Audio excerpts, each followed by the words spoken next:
Welcome back to Eyes on Oregon, Psychedelics Today webinar series exploring some of the issues being raised and considered at the Oregon Psilocybin Advisory Board during its rulemaking process.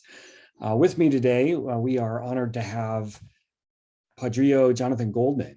Jonathan Goldman is the spiritual leader of the Church of the Light of the Holy Queen, which is an Oregon branch of the Santo Daime Church, and the plaintiff in the 2008 lawsuit entitled The Church of the Light of the Holy Queen versus Mukasey, in which the church successfully sued the federal government for the right to take ayahuasca pursuant to its religious practice. So thank you and welcome, Jonathan. My pleasure. My pleasure to be with you, John. So we are considering this week at the advisory board, they're going to start in some of the subcommittees, they're going to start considering the issue of religious use protections for Oregon psilocybin program. And so we thought it might be useful to a lot of people to hear somebody talk about kind of a real above ground religion that has a plant medicine sacrament that's part of its practice. And so we just wanted to kind of bring in some of your wisdom and your experience to see what it might have to bear on Oregon's process. So, my first question for you, Jonathan, is how does your church kind of provide harm reduction assistance for its members? Look, even the term implies a certain mindset. Harm reduction implies that there's harm, or the expectation of harm, and so that we have to be prepared for it from that point of view. The problem then is from the get is a framework. We don't have a harm reduction. We have a guardianship point of view. In other words, we have a commitment that everyone who comes is going to be safe on every level, right? Physical, emotional, mental, spiritual, and all of those then have different, slightly different protocols. So physically, we make sure that everybody is appropriate to come, right? So there's a small range of conditions that would eliminate somebody from coming. Some of them are medical, some of them are psychological, and some of them are I don't know how you would say it. There are people who shouldn't come, not because they couldn't handle it, but because they're just looking for the next cool thing. And we don't receive those people. But there's a small range of people based on some physiological things. There are some physical conditions where a person just couldn't endure a 6-hour session, right? So we make different arrangements for them. And then there are some psychological, mental conditions that the provocation of an altered state can be very difficult, but it's very narrow. But we make sure, and everybody who comes fills out papers. Everybody who comes has a screening. Everybody who comes has a medical protocol that they have to meet, right? One of the things that was clear when we went to court is we said, we're not a medical facility, and the judge agreed. We're not a medical facility. It's not our job to do physicals for people. And we have to trust people. So if someone comes and says, no, I'm not taking any medication and blah, blah, blah, we have to trust them, right? It's on them. They have a release form. If you lie to me, that's on you. But people don't, because they're not coming trying to hustle. They're coming trying to heal themselves. So that's number one. We make sure that they're safe on that level. Can I ask you some questions about that level before we go? Go ahead. Sure. Yeah. Ahead. So one of the things that Oregon has been considering is whether or not to have any hard disqualifiers, meaning that if they present with some medical condition or they self-identify as having any particular medical condition, whether that should be a hard disqualifier, and under no circumstances should that person then be eligible to participate.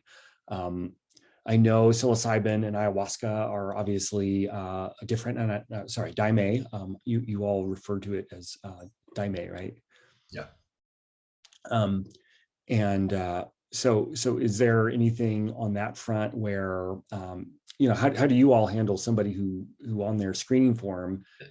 Yeah, that's what I'm saying. It's a very narrow thing. So someone who's actively psychotic, Mhm, like actively psychotic, mhm, they're not. It's not appropriate for them because the interesting juxtaposition, seemingly contradictory, but it's not, is actually the people who do best are people who actually have a strong ego structure that mm, they can break down, mm, that they can allow to break down. People who have a very fragile ego structure, it's very difficult for them to have the grounding to actually navigate through what can be a very confrontive, very provocative confrontation with their own inner landscape, right? mhm, So someone whose ego is literally not functional, it's not going to do them any good, and it actually could stimulate them into sometimes I think in Portuguese, could stimulate into a spin. So that's one thing. The other thing that's very delicate is people who are, and it can be the same thing, but it also not necessarily, is people who are um, diagnosed for real as bipolar, mm, right? It's very popular now. You go to a therapist and they say, "No, you're bipolar." No, but there are people who are bipolar, like literally, psychotically bipolar, diagnostically bipolar, mhm, and it's very that's tricky. I'm not familiar with psilocybin. I consider psilocybin to be a cousin to the daime, right? Just like mhm, peyote is a cousin to the daime. mhm, So I don't know that cousin. But in the daime, what can happen is people who have that diagnosis, who are not um, treated, who are not, their ups and downs have not been mediated, they can go into a manic state. Now, mhm, that doesn't mean that I don't give them daime. It just means that the circumstances are very particular. mm, So some people will do a very small uh, ceremony for them, just for them, right? So they can be held and they can be attended to. Because the other thing that happens for many people, many people come regardless of diagnosis, but particularly people that have that kind of diagnosis, is they can react to lots of energy and lots of people around and people discharging all kinds of things, because it's what happens in ceremonies, right? You're there to release what is keeping you from that which you will want to have. mhm, So, right, so we're just very careful with that. Are there people that will eliminate? Yeah, and someone who is, in such a delicate physical space condition that any kind of stimulation can be difficult for them. And again, what we would do is do it in a particular way for them. So I agree with the question, but the analysis of mhm, who that should be should involve the people who actually know what they're talking about. The problem is two things. The problem is imposing a medical model, mhm, which I think is a general problem in this new consideration of uh, what's called psychedelic therapy. You're mhm, imposing a medical model on something which is essentially spiritual and vibrational. mm, And uh, the medical model, the allopathic Western model, what they think is a scientific model, has on purpose eliminated those things from consideration. mm, Therefore, they're imposing something which is um, uh, illegitimate on something. You know what I'm saying? It's like I'm trying to think of an analogy. You're forcing something which is fluid and has its own integrity, its Mhm. own rules, its own, like I'm doing like now. There's a fluidity, there's a movement in it, and you're taking something and saying it has to fit this. Mm. So that's number one. So within that model, then what they're doing is they're using an intoxication model to look at something which is not intoxication. It's altered, but Mm. altered is not intoxication. Mm. Intoxication is you drink too much alcohol, right? You smoke too much dope and you get, you fall down, right? You take heroin or blah, blah, blah, blah. You take too much. It's not real. That's not the model. It's not an intoxication model. It's an alteration model. So yes, you get altered, but you're not intoxicated in the sense of you're going to over. It's not possible. It is not possible. For instance, Daime, you cannot overdose on Daime. It's literally not possible. Your organism will not tolerate. You throw up. Mm. You can get very, very, very altered. I assume the same is true of psilocybin, Mhm. particularly if in a natural form, right? I don't know about now they're going to manufacture psilocybin, but in the natural form, there's not a toxic level, right? Your organism isn't going to tolerate it because you're in a natural relationship with it.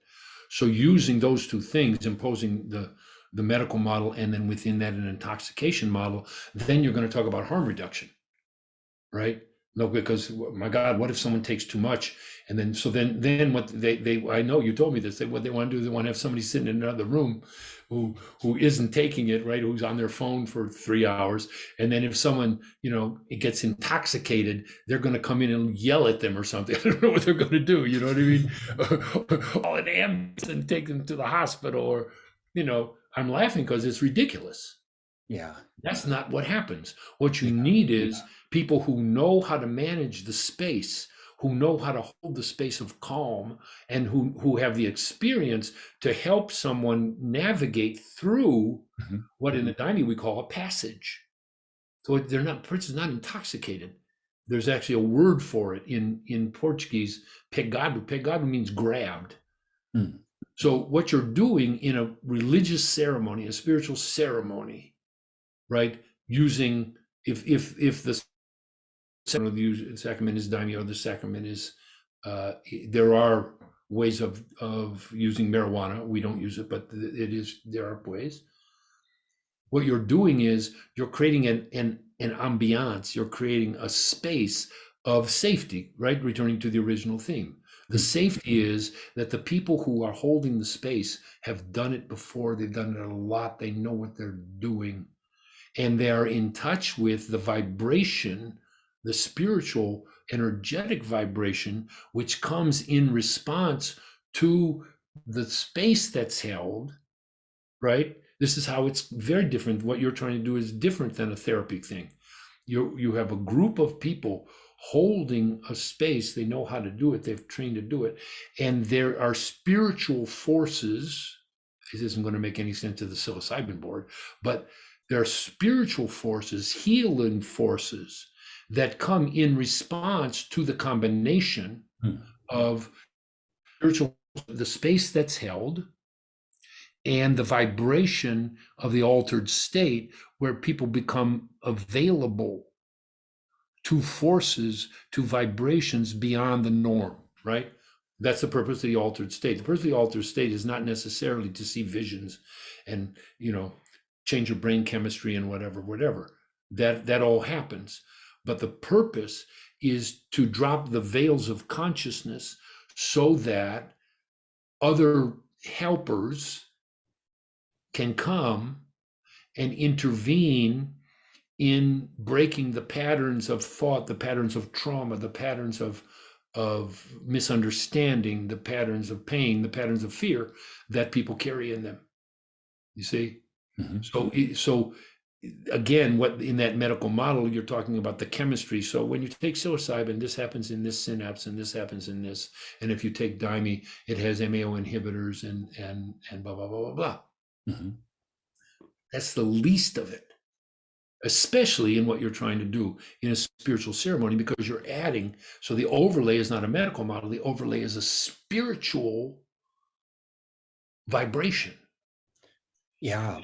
You see what I mean? So it's a very long answer, but I And hope. it's, people talk about how, psychedelics constitute this whole new paradigm within mental health that's going to just kind of radically change the way that we approach mental health treatment. And I don't disagree with that, but it's kind of interesting because there are studies that have kind of, assessed how a kind of mystical a person's experience was in a clinical trial, and then compared that with how strong of healing results they had. And what I think the overarching consensus is that the stronger the mystical experience, the more health, mental health benefits a person receives. And so it's like kind of through this spiritual mechanism that these health, benefits are gained. But for organs program, it's like, how could you allow it on one level, for people who are kind of reluctant to jump in on, protecting religious use? It seems like if you try to put any kind of entheogen or psychedelic into a container, it seems like before anything else, it's like fundamentally more religious than it is anything else, or more spiritual. If the mechanism of action is through a spiritual experience, that seems to be clearly, in the kind of religious realm of things, even more so than the medical. Yeah, because they do those studies, and then the scientific people are like, geez, I don't know. How does that happen? It seems like, because what you're doing is you're literally, not metaphorically, you're literally changing someone's energetic arrangement, Mm, right? Through that mystical experience. So the mystical experience, yeah, is a cognitive experience, and it's a psychological experience, it's an emotional experience, but it's also an energetic experience, right? In other words, most of us live with a ceiling about here, right? mm, So what happens in the mystical experience is these chakras open. Very common. People, I'm sure, if you ask people, people respond, "No, I had a tingling in my head, and then something happened, and then something opened." And literally, what happens is your whole energetic system gets rearranged based on the connection with something, which, of course, in the scientific model, it all comes from the brain, but that's not what's happening. What happening is you're literally connecting with something which is transpersonal, a mm, vibration which is beyond the what you have experienced before. And so it's like taking a sheet and going like, and it straightens out. So you're crinkled, right? You're crinkled, and here comes the mystical experience and goes, and you're mm, straightened out. mm, So of course you're going to be better, because that craziness which was in the front of your consciousness and was dominating you now is a secondary thing and can be worked, mm, right? Why do people come to do this? Because they're stuck. They're stuck. They're like, oh my God, all I see is my trauma. When I look out, all I see is my pain. All I see is my PTSD. I'm looking through the filter mm. of my PTSD, right? Boom. Oh, now I'm not looking through that filter anymore. Now I'm looking through the filter of like, whoa, dude, I'm more than I thought I was. And everything is more than I thought I was. How cool is that? Boom. So the trauma becomes something to be worked as opposed to what is dominating, right? So I understand the desire, like, oh my God, because the other shit doesn't work, Mm. right? How many people therapy, drugs, it doesn't work, right? People are getting worse. There's more anxiety, more depression, more suicide, more all this stuff. So of course, here comes a promise, like, let's change the paradigm. Awesome. But Yeah. when you put that ceiling on it, right? That's a mental ceiling of it's just this. How are people going to go there? Then it's coincidental. I don't want it to be coincidental. I want that's the deal. Mm, Let's give people. You want to give people psilocybin? Let's give them a bunch of psilocybin, but learn to hold the space. The mm, kind of training that's going on, where people like do 3 months of an online course, take two psilocybin sessions themselves, and then they're going to sit with other people. I think that's awful. I think it's awful because as the therapist, they're going to be so over their head. So then you have the intervention model of like, well, then someone starts freaking out, and what do you do? That's what I said. What do you? I don't know. What you yell at them, or you know, I don't know. I know what we do. We hold a space and we watch and we help people get grounded, literally help them breathe, right? And we're trained to also remove extraneous energies which can be causing them trouble. Mm. Literally, people carry in their energetic fields blobs of energies which have stuck to their trauma, have stuck to their misunderstandings, have stuck to their chakras. And literally, our people are trained how to help that stuff lift off, because most of what people go through in uh, ceremonies when they get freaked out, right? They get like, oh my God, I don't know what's going on. I'm so scared. I'm so scared. Is that stuff is being mobilized. So we train people literally to help that extraneous energy, which is caught in the aura, to be lifted off. So if you're going to do, you're going to manage people doing this stuff, from my point of view, they have to be trained Mm-hmm. by people who have done it before, not trained by psychologists. Yeah. So that I want to kind of like try to make this helpful for folks who are wrestling with these issues in Oregon, and I think your all's experience has a lot to bear on this topic. And so I want to take just a quick minute and try to kind of contextualize like the framework that Measure Go ahead. 109 Sure. sets to see what you have to say about that. But under the measure, essentially, there's a requirement that there's a facilitator who kind of supervises the session, and the facilitator is prohibited by law from taking psilocybin during a session where they're facilitating. So they have to be kind of like the sober supervisor of a session, but it's not really clear. Like there's some ambiguity in the law, and this is something that the Oregon Health Authority is working through to try to come up with what this actually means.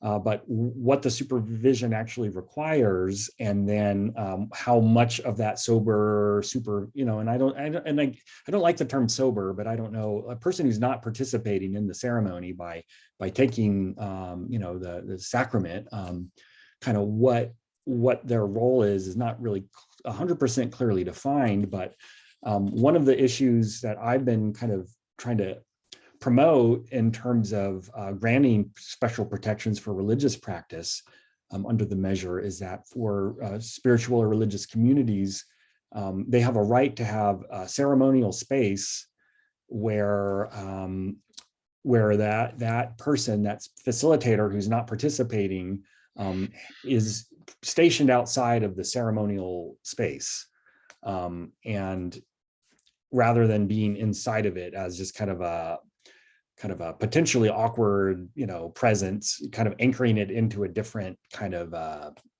mentality or spiritual kind of mentality. And so I wondered if you could comment from your all's experience, kind of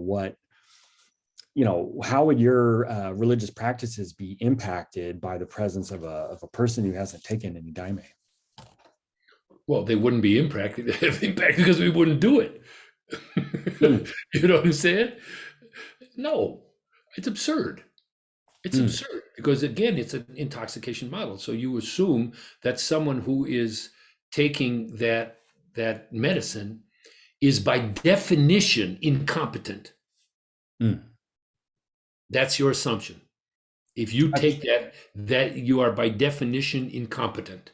Mm-hmm. You cannot do anything other than be intoxicated, right? In that model. Mm-hmm. It's not true. It's literally not true, because what happens is, now you have to have experience. That's what I'm saying. You have to have experience. You have to know what you're doing. I'm talking about the people who are leading it, Mm-hmm. right?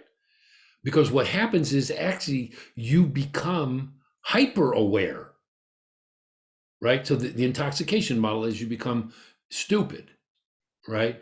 Mm. No, you don't become stupid. You become very tuned in to what's going on. So the person who is not doing that is not in the vibration. So all they can see, they walk in and they go, like, oh, all they're going to see is someone who's by their through their filter intoxicated.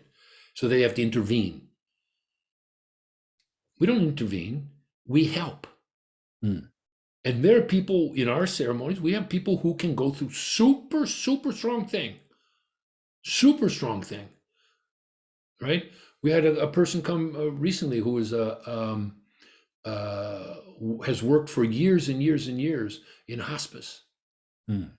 and was carrying so Mm. much grief and so much sadness and so much pain and literally the energies of people who had died who had not made their passage. And he was super hard for him. He was very freaked out in the sense of he got very frightened and he didn't know what to do. And it was so much and so much. So we worked with him. I held his hands, got him to breathe, helped him to even cognitively to understand. And he was in an altered state, but he could understand. Mhm. And I could see, because I was also in that space, I could see what was going on. I saw the energies he had. I saw what he was carrying. I saw the sadness. I could feel it with him, right? So I could help him be where he was and then help him take another step. And by the end of the ceremony, he was super beautiful, Mm. grateful, seeing so much, crying, but crying from great gratitude that, oh my God, he had let go of so much, right? So if there was somebody sitting in another room that came in and they see this guy who's freaked out, they're like, well, you can't give him any more,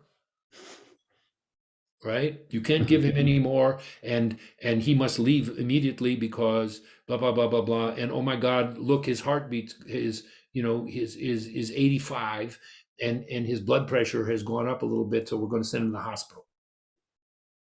Would have destroyed this man. Mm. You see? So that's what I'm saying. I'm going to repeat again. It's not an intoxication model. If people know what they're doing, and of course, if you're going to be leading a church, if you're going to lead some, you have to know what you're doing. You have to have done dozens of sessions before you lead. Mm. Before I led any ceremonies, I had done, I don't know, I've been drinking Daime for 34 years. And so I started leading sessions 5 years after I first drank Daime. Mhm. So in that 5 years, I had done, I don't know, 30 or 40 sessions. Something, you see what I mean? So I'm not being cavalier about it at all. Yeah. It's a very high responsibility. You're getting to you anticipate my next question, but I just wanted to comment on something you just said that I really kind of struck me. It almost sounds like on some kind of level that perhaps a person who has Daime may in some respects actually be in a better position to care for and attend to another person who's drinking Daime Much. because they're on the same kind of vibe. Absolutely. No, I think what you're saying is very accurate. Mm. Absolutely is much better, right? Mm. It's like asking somebody to take care of a child who has never been around a child, has never seen a child before. You're saying we're going to go take care of these children, right? You have to know how to be with a child. Child's in a different state. To be a young child is a different vibrational state than to be a grown up. So if I walk in and and some people do this, you walk in, they can listen, we're going to and start talking to them like they're 30 years old. I'm saying it's the equivalent of that. Uh-huh. And in fact, people it can regress, can get into a very delicate, sensitive, childlike state, and they need to be held, sometimes literally, but they need to be held energetically in that kind of very beautiful, gentle state. And Mhm. absolutely, right? When I lead a ceremony, I for sure drink Daime. For sure. Because the other thing is, Who's leading the session is not that person. Who's leading the session is the spiritual entities, is the vibration, is the healing forces, are the healing forces. Person needs to be in touch with those, all these different levels, physical, emotional, mental. So then we have people who are guardians. We call them guardians, or Fishkau. And their training is their job. And they're also drinking Daime. And their job is to care for everybody, physically, mentally, emotionally, spiritually, right? Someone needs a tissue. Someone needs to throw up. Someone needs someone to hold their hand. Someone needs a drink of water. Someone needs somebody just to hold a space for them. And they're trained many years to be that. They're nurses. They're not cops. They're nurses. But nurses, as nurses would like to be, right? The nurse who helps, and right. How do you have a kind of a one of the things that comes up in this context is this? I mean, there's discussion of a ratio. If there's going to be a group session, there needs to be so many kind of helpful hands that are ready to give in and provide support where it may be beneficial. For a given number of other participants who aren't in a support providing role. How much within your all's ceremonies, what do you have like a standard ratio of you need this many guardians for this many non-guardian participants? Yes, it's not specific, not like, for every X number, but yes, it's an intuitive thing. But I would, if I had to say, I'd say for every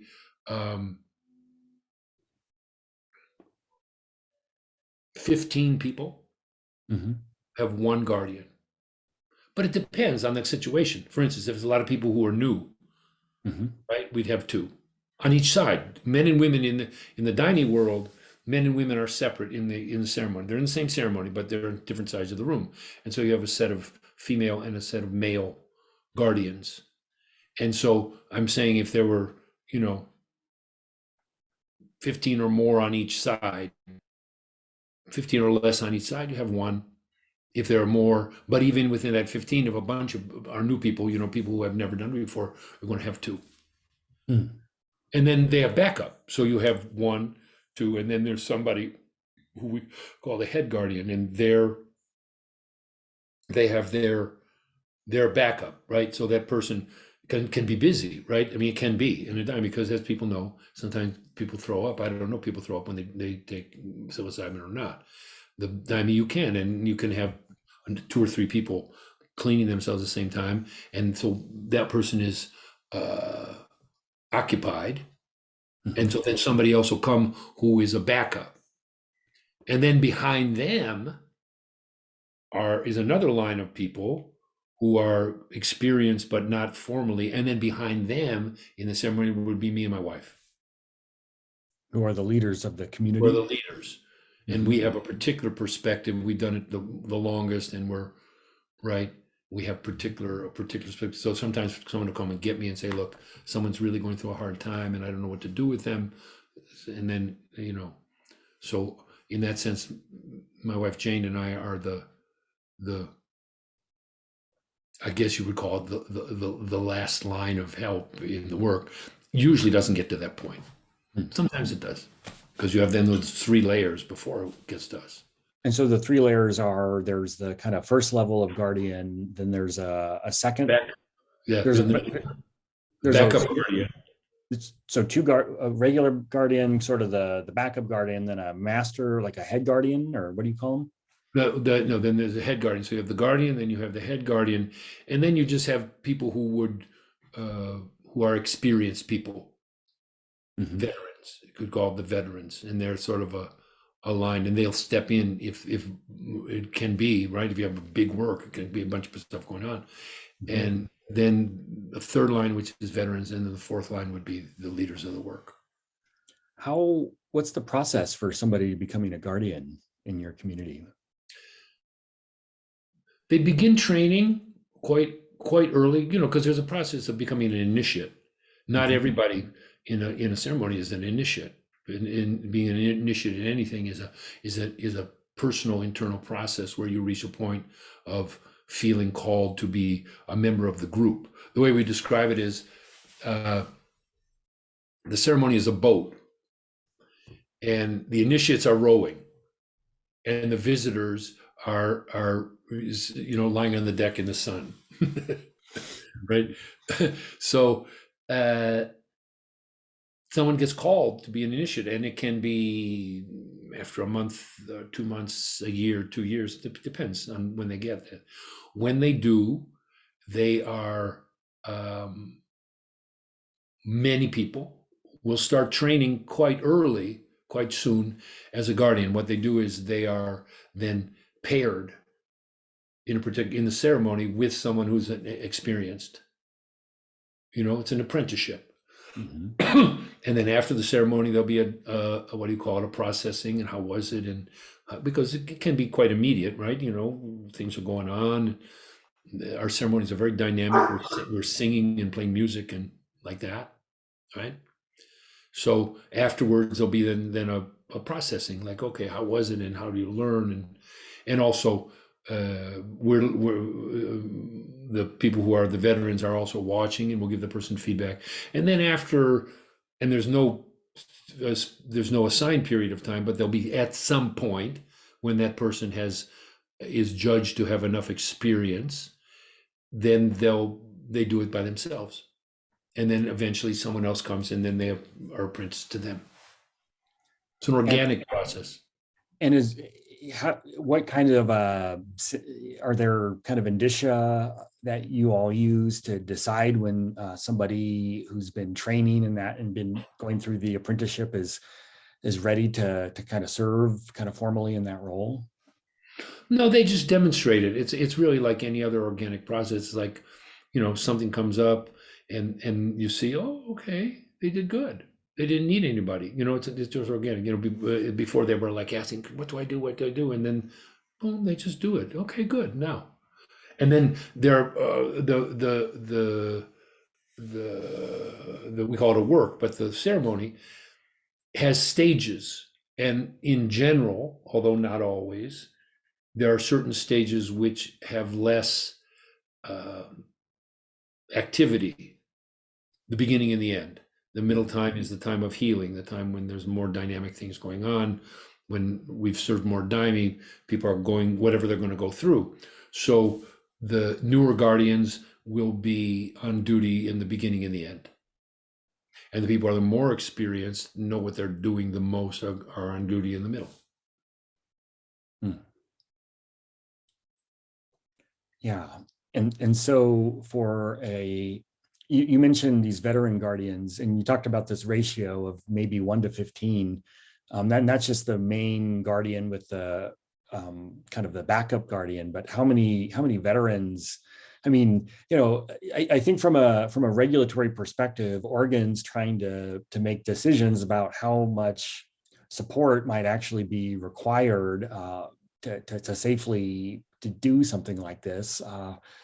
And I'm wondering from your perspective, like, if they're veterans and not maybe identifying themselves in the ceremony as functioning as a guardian, but they're still on hand and ready to jump in, they still, even if their services aren't required, they're still serving just by their presence and their ability to jump in if needed, even though it may not often happen. Right? Do you have a sense of how many, if you include kind of all of the layers, including you and Jane and the veterans, is there like a standard ratio for your all ceremony of between all of those different levels of support that's available and ready? No, you're once again, you're asking the wrong question, right? Look, if someone is going to, if a group Mm-hmm. has enough experience to present themselves, right? In other words, when we went to court, we were presenting ourselves to that system and saying, look, we've been doing this a long time. We know what we're doing. Let me tell you how we do it. Mm-hmm. See? So the people who are holding the ceremony, they know the answer to those questions because they have the priority of keeping people safe. So they know. So I couldn't answer for a psilocybin ceremony. I don't know anything about it. I haven't participated in it. You know what I mean? Depends. I don't know how dynamic it is. So, for instance, people that do ayahuasca ceremonies, very different than a Daime ceremony, completely different. Hmm. People are lying down. They put a blindfold on. The ambiance, everything's in the dark. It's not dynamic in that way. I'm not saying people don't go through things, but you're not doing what we're doing. We're And what are you all dancing doing? sometimes, and You're singing and playing singing. instruments, and it's a whole nother level of community participation. So if you have that, if the form, for instance, of the psilocybin ceremony is, okay, we're going to take psilocybin and we're going to say our prayers, whatever we do, people are going to lie down, blah, blah, blah. It's a completely different thing. You don't need as many people Mhm. holding the space. So the question is, the people who are doing the ceremony, they should answer that question. What do you need? Yeah. For us, right, we have all those layers. It's not an assigned number. It's just what, and depending on who we have available, right? Because it comes and goes, people leave, people move to other places. Depending on how many people we have available, that will determine how many new people we can absorb. Also, we'll say, well, no, we can have 3 or 4 new people. We can't have 10 new people. We don't have the personnel, right? So it's a dynamic process, dynamic evaluation, but we don't have an assigned number. It's Yeah. enough. And I think one of The the answer is we have enough. one of the challenges of this is I think one of the major drawbacks of the measure as it's drafted is that in order to have in general a bunch of paid facilitators on site at an expensive service center that will presumably pay expensive licensing fees, it's just going to be a really cost prohibitive program for a lot of folks. And I tend to agree very much with you that a community that is responsible and takes these matters very seriously doesn't need somebody to step into their space and tell them how to run it. But the state just wants to make sure that they're doing it safely, and that, like if the state could trust, I suppose it comes to the practitioners in ceremony that to do it responsibly and to do it in a way that helps people, and that they're equipped to do it. They wouldn't really need to intervene a ton and set a whole bunch of particular detailed regulations that they have to follow in order to practice their faith or their spiritual tradition. So that's kind of this, as I'm, preparing to make recommendations to them basically this week, I'm trying to think of it from how might they see it and what are some of the different options that they could use. Here's what you do. You set up, look, I agree with obviously, I agree with that the government has some business in making sure that citizens are safe. That's a good use of government, right? There's some bad uses of government, but that's a good use of government. The question is, who is going to make those determinations? So, for instance, the federal government. Now, there are people suing the federal government, right? Over most people are suing over ayahuasca stuff because the DEA says we've set up a commission. We've set up a process by which you can register yourself. Of course, they're absolutely bullshitting because they're not going to let anybody do it. Yeah. But even if they were, you don't know how they're going to judge it. They can only judge it from an administrative point of view.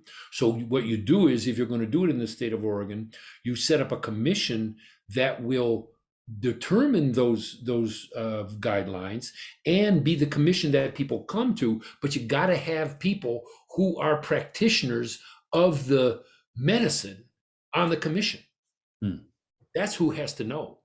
I know if someone comes in front of me and says, here's what I'm doing, I know the questions to ask. I know how to evaluate. I'm not saying don't put me on you putting me on the commission, I'm going to charge you a lot of money to do it because it's a lot of work. But should be people like me Mm. Should be people who know what they're doing, who've been doing it for a long time. Don't have a bunch of, I mean, right? Like I think my understanding is one problem with the psilocybin commission is rather than having people who are practitioners and have been doing it a long time, they have psychologists and they have politicians and they have people like that. Okay, but they have no idea how to legitimately evaluate something. They can only do it from that model, right? From the Yeah. medical model or the political model. And the political model is I don't want any, I don't want my ass to be in trouble, right? The fundamental point of view of a politician is we don't want to do anything that's going to get us in trouble. And the point of view of the medical model is people are intoxicated and going to get sick. You need to get rid of those people or have one or two of them, but you need to have people on the commission, this commission, who are veterans of this world, of which there are not that many. Mm. Because it's a new thing, right? It's a little bit of a catch-22. But that's the answer, I think, to the dilemma you're presenting. Have people who know what they're doing, created from a point of view, right? Because theoretically, people who are doing this are generous, right? And are doing it from the point of view of the safety of the people, not from the political, whatever you call it, considerations. Yeah. That's my solution to it, because I agree with that there needs to be some oversight. The oversight should be as much as possible peer oversight, not imposed, not political oversight. You know, okay, the state does have some role, right? Yeah. And So we're in relationship to the federal government. You know, give Caesar what is Caesar's. mm, But don't give Caesar what is not Caesar's. That's the whole point of the parable, right? Or the whole point of the story. Don't give Caesar what's not Caesar's. It's not Caesar's job to decide what is safe in a church. It's the yeah. people who know what they're doing. Yeah. So the way I kind of approached the potential framework for resolving these issues is to basically say there has to be some amount of time that I'm calling them harm reduction, but I like peer support harm reduction services.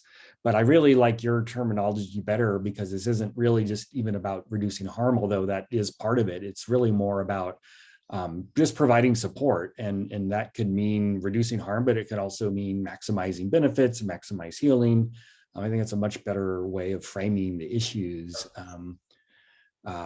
So, maybe just peer support services rather than peer support harm reduction. But however we term it, that there should be some kind of process that allows the community to designate its own people who are capable of, and of doing that in an effective and good way. And I don't know whether that would be, from the state's perspective, just deciding there's some minimum number of hours of kind of apprenticeship that they have to go through, or if it's just you're going to kind of leave it completely up to the spiritual community to decide when a person has gone through enough to do that. But the stick of this is that if a community kind of has an episode and an incident report gets filed, the state's going to investigate it, and if they find that this was done irresponsibly, or the support people were designated as capable of this before they were really capable, before they were fully initiated into what this means, that they could potentially lose their licensure. I think the idea that they could totally lose their entire, license to operate is a severe enough penalty that I think most communities would take that very seriously, and if anything, err on the side of caution rather than kind of recklessness. But I think that's the kind of the balancing act that the state has I to make. agree. And you have a problem now. For instance, when we went to court, right? We went to court in 2008. We had already been operating, right? Let's see. We had been operating for 22 years. Mm-hmm. No. 2008, we done 90, no, 12 years, actually 15 years, right? We had already been operating underground. Anybody who wanted to find us could find us. So you now you're talking about something new. Mhm. So I don't have the information. Maybe you do, that there are people actually who have been doing this for a while. So that's the tricky thing. It's like, well, okay, people want to do this, but there's not really a history of it. So therefore, you do need uh, what do you call it? Peer supervision. Mhm. Mhm. So you do need, in that sense, you do need to set up a committee, and you do need to have agreements. But again, right? I'll tell you what comes to me is the model of how people used to deal with the Native Americans, with the Indians, right? The person who would decide how the Indians were supposed to live Mm. was the Bureau of Indian Affairs white guy from Washington, Mhm. like that. And they were going to say, no, no, you Indians, here's how you're going to live. Here's how you're going to practice. Here's what you're going to do, because you're blah blah blah. It's the same kind of model. So you have the politicians that are coming and saying, well, no, here's what we need to know. Set it up so that people who know what they're doing create exactly that kind of a model. So here's the agreement that we're going to have. We do that, for instance, when we have a new point, a new group of people that want to become a Daime church eventually, Mhm. make that exact kind of agreement with them. So for 6 months, here's how you're going to do it. Now for the next 6 months, how you're going to do it. And they go step by step. This is the amount of people you're going to have. This is how you're going to do it. Let's check in after every, right? After every work, after every ceremony. If you're going to have new people doing that, because they're caught in a catch-22, right? If it's illegal, right? But we went to church and we said, yeah, we've been doing it illegally, Judge. And the government said, you see, they've been doing it illegally. And the judge says, what do you expect them to do, because you wouldn't let them do it legally, Mm. right? So ideally, I'm sorry to say, it's the people are going to have presented. Said, no, we've been doing this for 10 years. We just never told anybody about it. Now we want to present ourselves. Then it's a whole nother ballpark, a whole nother thing. Because obviously they've been doing it for 10 years or 5 years. They know what they're doing, right? Nobody died. So they did, then what are we going to do? We're just going to give them permission to do what they've been doing, right? People who Yeah. are new, it's another trip. Yeah, and that's another kind of hard part about this, is that this kind of regulatory framework that Oregon will consider, hopefully, will kind of have to be applicable to a wide variety of kind of religious and spiritual practitioners who look very different from one another. And I'm thinking of like a Zen Buddhist, retreat, like psilocybin service center. And I know there's like a really active like Judaism and psychedelics kind of movement that's getting more and more active, and more people involved. And I'm thinking even of, I know Hunt Priest is a Christian minister who is speaking with increasing frequency about psychedelic Christianity, and Yeah. that what this actually looks like, and the types of things that Oregon kind of has to consider, is looks very different than even like kind of more I guess more indigenous type of models of religiosity. Yeah, or ours, which is basically um, primitive Christianity. Hmm. Yeah, because that's like a syncretic tradition, right? Between That's a syncretic tradition, but its basic form is what's called primitive Catholicism. mm, mhm, Yeah, it is. I agree. So therefore, you have to establish uh, principles which are general. mhm, Can't say the Zen people are okay, but the Jewish people aren't. You can't do that. You have to say, do people care for each other? Do they know what they're doing? How do they deal with moments of people going through passages?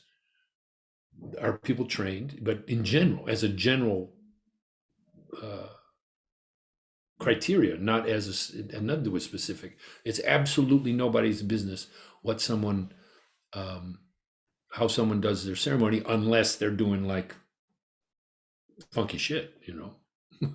You know what I mean, right? Yeah. Some stuff we got to say no, no, no, no, no. Everybody's got to Yeah. keep their clothes on. You got to keep your clothes on, like that kind of stuff, you know. And that's why I just wonder, because on some level, if it's a hands-off program, because really the government has relatively little business butting its nose into people's, religious practice or the things No, that kind of contemplate their, deepest held values and convictions and beliefs. It's not really anytime the government kind of endeavors to enter into those spaces, they really have to tread very carefully and very lightly, and is my opinion. And as Oregon is considering how to regulate this, kind of on a regulatory level, it's actually never been done before, if you can believe it. no, it's never been done before. It's never Because been done before anywhere. it comes through the federal and a Religious Freedom Restoration Act, or it comes from state constitutions. But in all of these different kind of areas, like Oregon will be the first place that has to kind of set regulatory parameters to provide some kind of leeway for religious practice. Right. You know, So how you do it is what I said at the beginning. How you do it from the beginning is going to determine a lot. And so the question is then, what is the proper role of government in this? hmm, And what is the proper role of peer supervision hmm, and peer agreement of how, okay, what are the standards? Exactly the conversation that we're having. hmm, If it were to be extended, all right, let's get other people. Let's get people in there, and it's fine. We need people from the government. We need people from who are also our medical people, but not medical people who are like this. Medical people who are like, right, more like holistic. I know at least one person who's a doctor who's going to be on the. There's a commission, right? There's the commission, and then there's the rules committee, Mhm. right? She's on the rules committee, and it's great because she knows what she's doing. Oh, good. That's what you need. Who and people have feet in both worlds, and people know, let's do it in a way that has heart, and do it in a way that's grounded, and do it in a way that has um has everything in its proper order, right? Mhm. It's not, the government is not like this. Government is behind. Government has to make sure, like, what's the government's job? This is what we had in our legal case.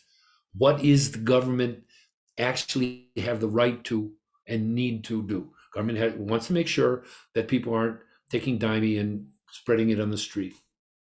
We want to make sure that we're bringing that we're taking care of it. Mhm. Okay, I agree with that.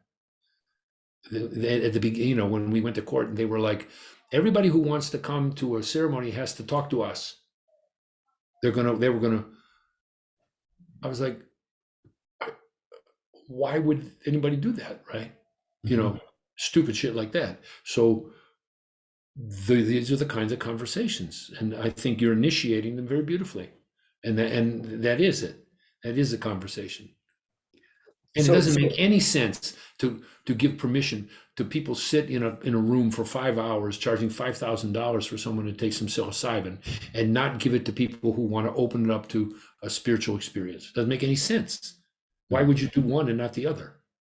yeah, You know, yeah, absolutely.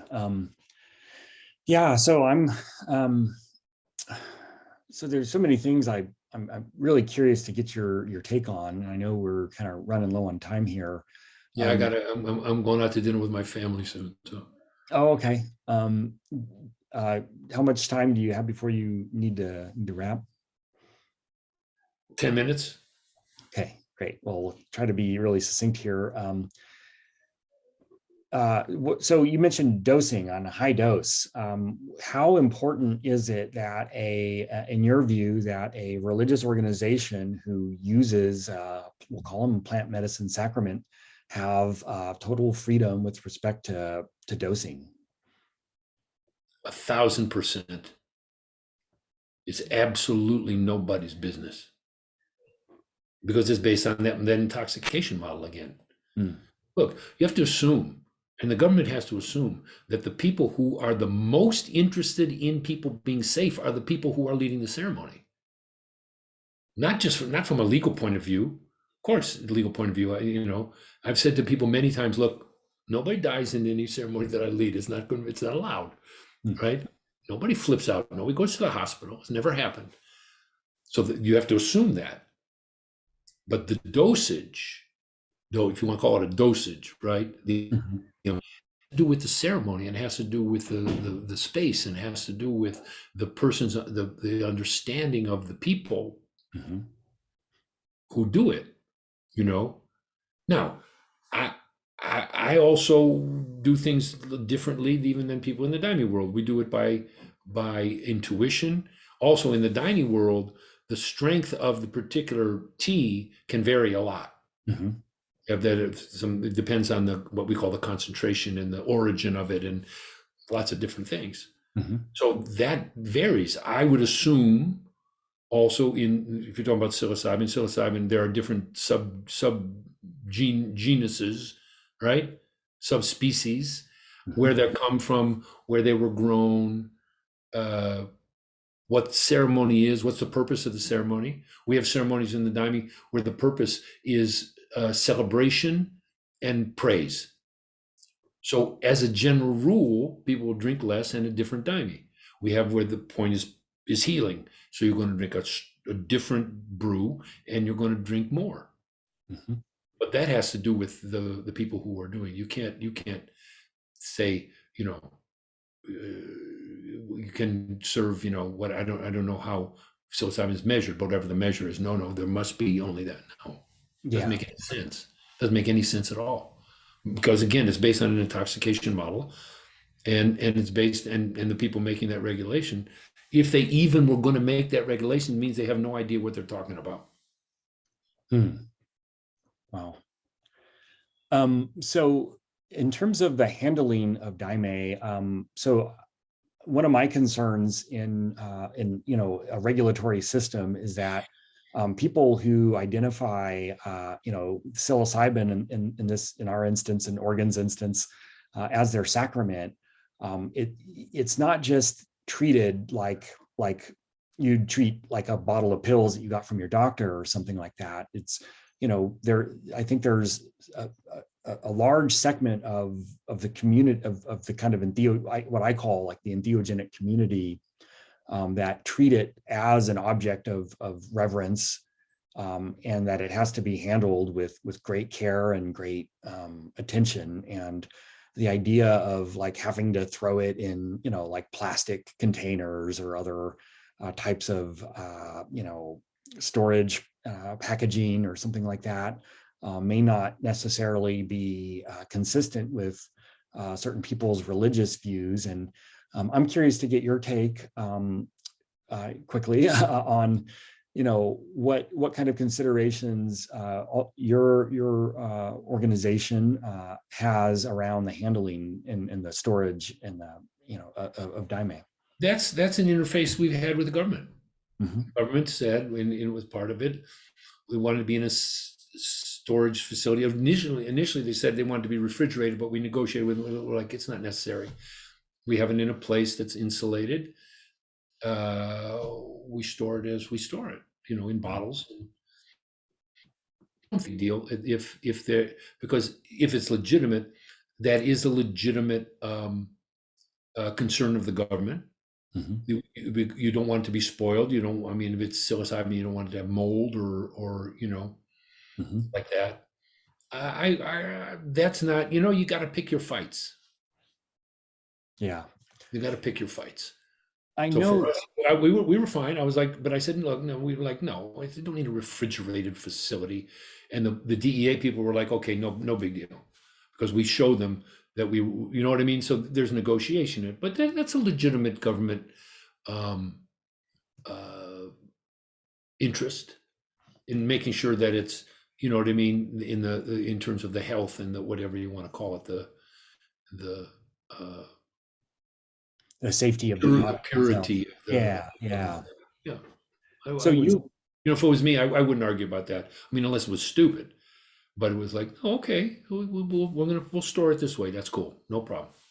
you all source your daime directly from Brazil, if I'm not mistaken. Mhm. Is that right? And so why do you all prefer to do that as opposed to sourcing it from somewhere stateside? Way better. Because there, for instance, on a very practical level, there's a difference between what's called native plants and what is called planted.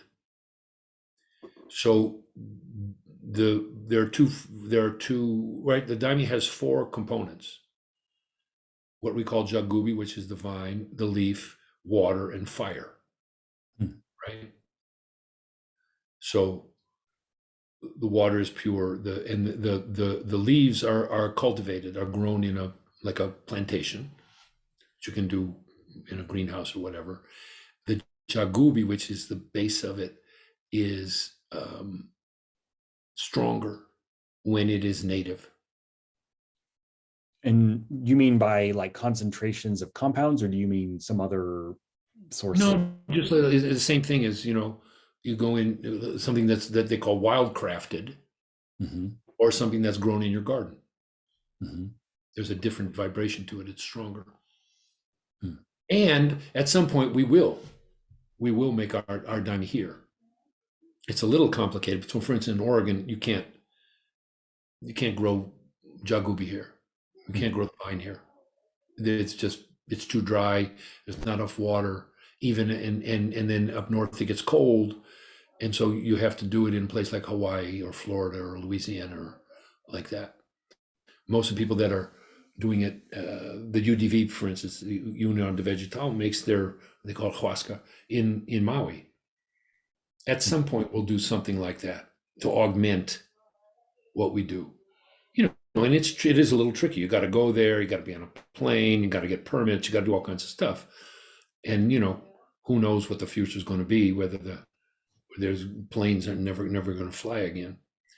So we have to grow it make it Hawaiian, put it in a canoe. Mhm. I don't know. So you said earlier you've been doing this work for 25 years in Oregon now and have never had a hospitalization or anything like that. I think, and that's been entirely with peer support, kind of guardians, who are Absolutely. taking For daime. sure.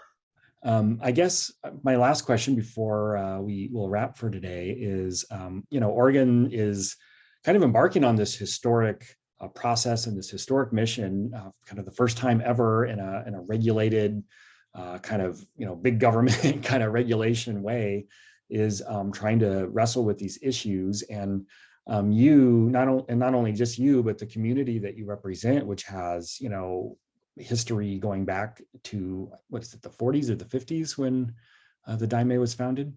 1930. The third, okay. And even before that, a long kind of an offshoot of a long legacy that dates back since time immemorial. You're kind of as I see it, a carrier of this kind of wisdom and knowledge. And I wonder if you had any advice for Oregon as it's kind of wrestling with these issues for the first time in this context.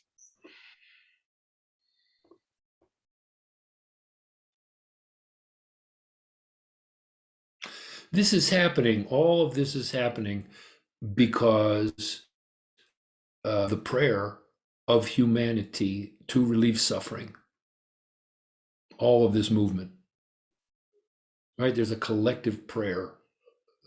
Some people pray like, oh God, blah, blah, blah. And some people are like, yo, wow, this stuff is crazy. Help, right?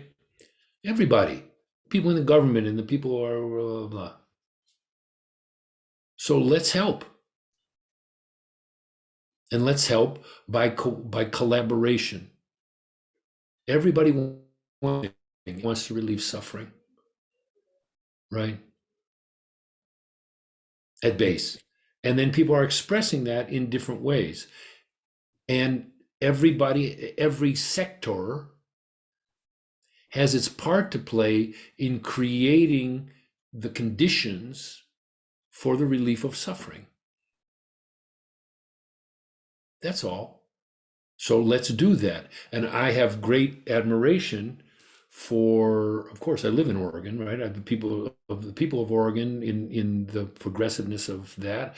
I have of promoting this new movement. We need to have feet on the ground. We need to have our hearts open, and we need to be in touch with that purpose. Right? So when we get bogged down because there are different points of view and people can get narrow in their sectors, let's remember why we're doing this. We're doing this to relieve suffering, right? And to allow spaces, in the case of what you're doing, for the deepening, for true spiritual religious experience, which is at the heart of all true religions. All religions began from revelation. And then many of them got bogged down in, what the spiritual impulse, the religious impulse, is one to reconnect with our deepest selves. So we're doing two things. We're relieving suffering in the service of, right? Relegate is the origin of the word of religion, of the reconnection with higher purpose, with higher energetic states, for the purpose of spiritual evolution and for the purpose of people living according to their true selves. So let's do that. Let's do it together. It's a victory to create these spaces. And we need to do it honorably, because humans have tendencies to mess things up because we don't pay attention. So let's do it honorably, and let's do it well. Let's use all the resources we have to help. And that's what I want to say. Jonathan Goldman, thank you so much for talking with us today. I think this conversation is really important. I think it's kind of really just help folks understand kind of what it means to have an entheogenic religious practice. So appreciate you as always, and look forward to next time. My honor. I'm glad to be of whatever help I can, John. And good, I appreciate. It's all right. I just have lots of respect for what you're doing, and as always, whatever help I can be, I shall be. Thank you, Jonathan. Okay. See you later.